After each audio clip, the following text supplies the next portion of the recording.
Hello മച്ചന്മാരെ, പുതിയൊരു വീഡിയോയിലേക്ക് സ്വാഗതം. ഞാൻ അങ്ങനെ സത്യം പറഞ്ഞാൽ ഈ ഒരു ബിഗ് ബോസിന്റെ റിവ്യൂ ഇടുന്ന പരിപാടി ഞാൻ ചെയ്യാറില്ല.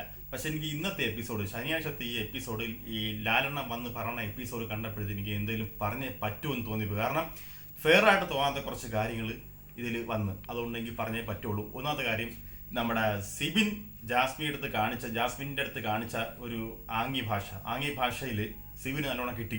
പക്ഷെ ആ സമയത്ത് തന്നെ സിബിൻ മാപ്പ് പറയുകയും എല്ലാ സോറിയൊക്കെ പറഞ്ഞില്ല, ഒഴിവാക്കി പോയ കേസ്. പക്ഷെ അവൾ ഒഴിവാക്കിയിട്ടില്ലായിരുന്നു. അത് ഇന്ന് ലാലെണ്ണം വന്നിട്ട് ഭയങ്കരമായിട്ട് അങ്ങ് എടുത്ത് ചാടി വെച്ച് പുള്ളി പവർ ടീമിലായിരുന്നു. പവർ ടീമിൽ നിന്ന് പുള്ളിനെ അങ്ങ് ഒഴിവാക്കി മാറ്റി വെച്ച്, എന്നിട്ട് എന്തായിരുന്നു അടുത്ത നോമിനേഷനിൽ എടുത്തിട്ട് ഇത്ര ശിക്ഷയുടെ ആവശ്യമൊന്നുമില്ല. ഞാൻ എൻ്റെ ഒരു കാര്യം ഞാൻ പറയുന്നത്, ഇത്ര ശിക്ഷയുടെ ആവശ്യമൊന്നുമില്ല. നോമിനേഷനിൽ എടുത്തിട്ട് പവർ റൂമിൽ നിന്ന് എടുത്ത് മാറ്റി.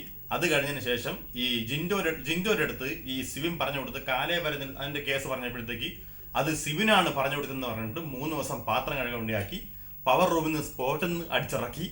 ഇത്രയും കാര്യങ്ങൾ ഈ സിവിനോട് കാണിക്കേണ്ട ഒരു കാര്യമില്ല. ഈ ജാസ്മിൻ ഇതിനു മുമ്പ് കാണിച്ചിട്ട് പോയ ഒരുപാട് കേസുണ്ട്. ഈ ഗ്യാസ് തുറന്നിട്ട കേസ് ഒന്നാമത്തെ കാര്യമാണ്. ഗ്യാസ് തുറന്നിട്ട കേസ്. രണ്ടാമത്തെ പ്രാവശ്യം എന്ന് വെച്ചാൽ ഈ ബിഗ് ബോസ് പലവട്ടം അനൗൺസ്മെന്റ് ചെയ്തിട്ടും ഈ മയക്കിടാണെന്ന പെങ്കൊച്ചാണ് ഈ ജാസ്മിൻ. എന്നിട്ട് ജിൻഡോ വന്ന് സംസാരിച്ച സമയത്ത് കൊണ്ട് ഗ്യാസ് കൊണ്ട് ഞാൻ ഇടൂല, അങ്ങനെയാണ് തേങ്ങ എന്നൊക്കെ പറഞ്ഞ് ഒഴിഞ്ഞു മാറിപ്പോയ പെണ്ണാണ്. അവളെ പോലും ഈ ലാലെണ്ണം എന്ന് പറഞ്ഞാൽ ആ മറ്റവൻ ഒന്നും ഒരു വാക്കുപോലും പറഞ്ഞിട്ടില്ല. പറഞ്ഞു പോവുകയാണ് ഞാൻ.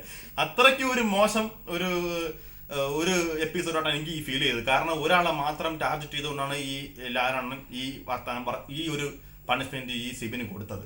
അതെനിക്ക് ഭയങ്കരമായിട്ട്, എനിക്കെന്നല്ല ഒട്ടുമിക്ക പ്രേക്ഷകർക്കും അത്ര ഒരു ഇഷ്ടമായിട്ട് ഉണ്ടാവില്ല ആ ഒരു കാര്യത്തെ പറ്റിയിട്ട്. എനിക്ക് അത്രേ പറയാനുള്ളൂ. പിന്നെ ഈ നോറയുടെ കാര്യങ്ങളൊക്കെ അതാണ് ഭയങ്കരമായിട്ട് അങ്ങ് പൊക്കി വെച്ച്. ഈ പവർ ടീമിന്റെ പവർ എന്ന് പറയുന്നത് അത് അവർക്ക് ചെയ്യാനുള്ള കാര്യമാണ്. ഒരാൾ ജഡ്ജ്മെന്റ് ചെയ്യുമ്പോഴത്തേക്ക് ഇന്ന ടീം ജയിക്കണം, ഇന്ന ടീം ജയിക്കേണ്ട എന്ന് തീരുമാനിക്കേണ്ടത് ലാലോ അല്ലെങ്കിൽ ബിഗ് ബോസോ അല്ല, അത് പവർ ടീമാണ് ചെയ്യാനുള്ളത്. പവർ ടീം ചെയ്യണതാണ് അത് ഫെയർ ഗെയിം. അത് അവർക്ക് കൊടുത്ത പവറാണ്.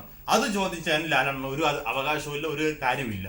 അത് ഒന്നിടുന്നതിനോട് ഈ പ്രേക്ഷകർക്ക് അങ്ങനെ തോന്നിയില്ല എന്ന് പറയേണ്ട കാര്യമൊന്നുമില്ല. വെറും വേസ്റ്റ് ഒരു കാഴ്ചയാണ് ഞാൻ ഇപ്പൊ കണ്ടത്. ലാലിന്റെ ഭാഗത്ത്, ബിഗ് ബോസിന്റെ ഭാഗത്ത് നിന്ന് കണ്ടത്. ഒരാളെ മാത്രം ടാർഗറ്റ് ചെയ്തുകൊണ്ട് ഇഷ്ടം പോലെ പണിഷ്മെന്റ്, എത്ര പണിഷ്മെന്റ്. അതായത് മെഗളെന്ന് അനൗൺസ്മെന്റ് സിബിൻ പവർ റൂമിൽ നിന്ന് പുറത്തായിട്ടുണ്ട്, ഇറങ്ങി അങ്ങോട്ട് മാറാനെന്ന് പവർ റൂമിൽ നിന്ന്. ഇങ്ങനെയൊക്കെ പറയേണ്ട കാര്യമൊന്നും എനിക്ക് തോന്നുന്നില്ല. അതുകൊണ്ട് ഇത്ര എനിക്ക് പറയാനുള്ളത്. ബാക്കി ഞാൻ അടുത്ത വീഡിയോ പറയാം കേട്ടോ. Okay, by.